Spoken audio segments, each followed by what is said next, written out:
पैनमा paper case में साबिक वज़ीर-ए-आज़म नवाज शरीफ के खिलाफ फैसले को जुल्फ़िकार अली भुट्टो के खिलाफ दिए गए फांसी के फैसले की तरह मुतनाज़ समझते हुए याद रखा जाएगा। सुप्रीम कोर्ट के साबिक जज जस्टिस रिटायर्ड एजाज अहमद चौधरी ने यही बात वॉइस ऑफ अमेरिका को एक इंटरव्यू देते हुए कही है।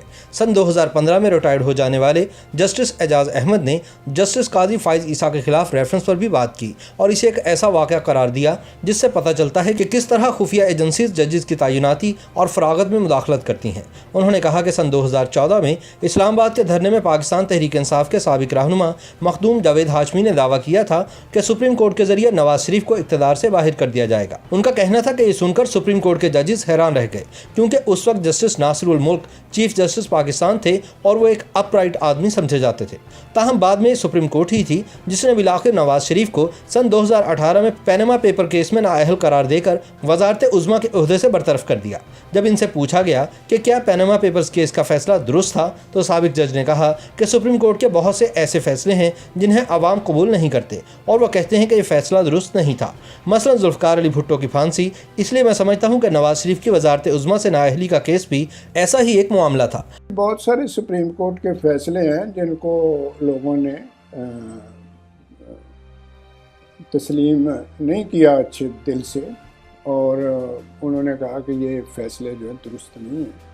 उनमें जुल्फ़िकार अली भुट्टो का केस है, कब से चल रहा है, लोग कह रहे हैं उस वक्त पीपल्स पार्टी की जो सारा शोर डालती थी और इस तरह के कई फैसले, तो ये भी उसी तरह का एक फैसला है। जस्टिस काजी फाइज ईसा के खिलाफ रेफरेंस के बारे में बात करते हुए जस्टिस रिटायर्ड एजाज अहमद चौधरी ने कहा कि सुप्रीम कोर्ट ने रेफरेंस तो ख़त्म कर दिया, लेकिन अपनी तरफ से इन्होंने इनकी अहलिया को फेडरल बोर्ड ऑफ रेवेन्यू में पेश होने का कह दिया है। अब FBR के फैसले की रोशनी में सुप्रीम जुडिशल काउंसिल और चीफ जस्टिस पाकिस्तान इस मामले को देखेंगे। जजेस की तैनाती के मामले में मुख्तदर हल्कों की मुदाखलत बारे उन्होंने एक वाक़या दोहराया कि जब वो कुछ जजेस तैनात कर रहे थे तो इंटर सर्विसेज इंटेलिजेंस के एक जनरल की इनके पास टेलीफोन कॉल आई। कॉल पर ISI जनरल ने मुझसे कहा कि क्या आप जज रख रहे हैं, तो मैंने कहा हाँ, जिस पर उन्होंने मुझे किसी को जज बनाने को कहा। साबिक जज ने कहा कि मैंने उस जनरल को जवाब में एक शख्स को लेफ्टिनेंट जनरल बनाने को कहा, जिस पर उन्होंने मुझे जवाब दिया कि ऐसा तो नहीं हो सकता, तो मैंने भी कहा कि ये भी नहीं हो सकता। उन्होंने दावा किया कि उनके दौर में अदलिया में कोई मुदाखलत नहीं थी और जब किसी ने मौका दिया तो दूसरों ने मुदाखलत की। एक दफ़ा मुझे मेरे सेक्रेटरी ने बताया कि ISI के कोई जर्नल साहब बात करना चाहते हैं, तो मैंने कहा करा दें भाई। उन्होंने बात की, उन्होंने कहा आप जज रख रहे? मैं कहा हाँ जी रख रहे।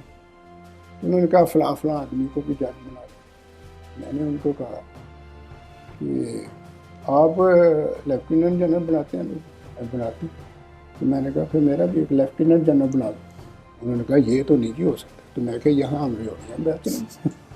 दूसरी जानिब पाकिस्तान पीपल्स पार्टी के सीनियर रहनुमा और वकील लतीफ़ खोसा ने जस्टिस एजाज अहमद के इंटरव्यू पर तबसरा करते हुए कहा है कि अदलिया को मुतादिद मरतबा सियासी इंजीनियरिंग के लिए इस्तेमाल किया गया है। जजेस की तैनाती में खुफिया इदारों के किरदार के बारे में उन्होंने कहा कि 18वीं तरमीम से कबल खुफिया इदारे जजेस की तैनाती में साजबाज कर सकते थे, क्योंकि हुकूमत जज मुकर्रर करते वक्त इन्हीं की रिपोर्ट्स पर इन्हिसार करती थी।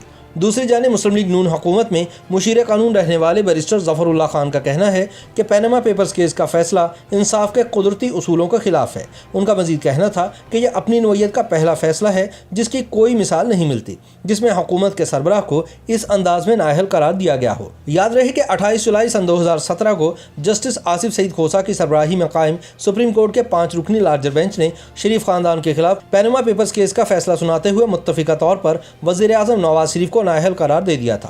25 सफ़ात पर मुश्तमिल तहरीरी फैसले में सुप्रीम कोर्ट के 5 जज साहिबान की जानिब से उस वक्त के वज़ीर-ए-आज़म नवाज शरीफ को नाअहल करार देते हुए कहा गया था कि नवाज शरीफ ने कैपिटल FZE से मुताल्लिक कागजात नामजदगी में हक़ाइक़ छुपाए। नवाज शरीफ अवामी नुमाइंदगी एक्ट की शिक 12 की जेली शिक 2F और आर्टिकल 62 की शिक 1F के तहत सादिक और अमीन नहीं रहे। नवाज शरीफ को मजलिस शूरा के रुकन के तौर पर नाअहल करार दिया जाता है। इलेक्शन कमीशन नवाज शरीफ की नाअहली का नोटिफिकेशन फौरी तौर पर जारी करे।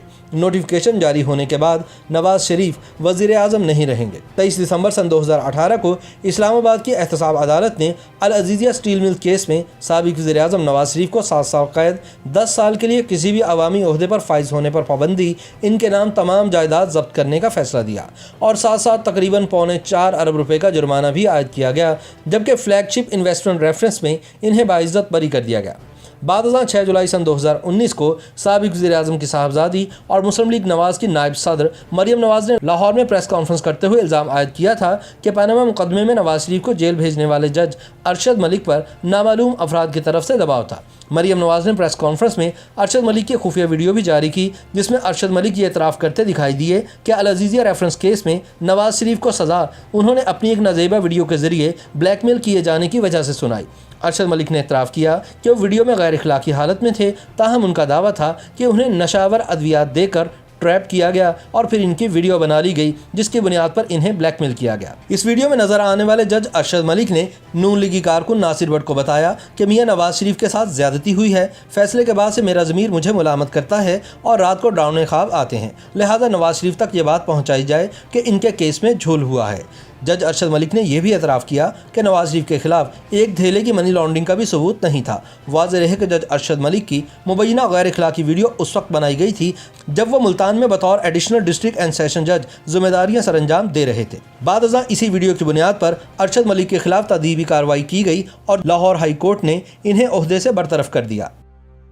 YouTube पर गूगली न्यूज देखने के लिए youtube.com की सर्च बार में गूगली न्यूज टीवी टाइप करें। गूगली न्यूज के पेज पर सुर्ख रंग के सब्सक्रिप्शन वाले बटन पर क्लिक करना ना भूलिए। YouTube पेज पर अपलोड होने वाली वीडियोस से बाखबर रहने के लिए बेल आइकन पर क्लिक कीजिए। आपको हर नई वीडियो के बारे में नोटिफिकेशन मौसूल हो जाएगा।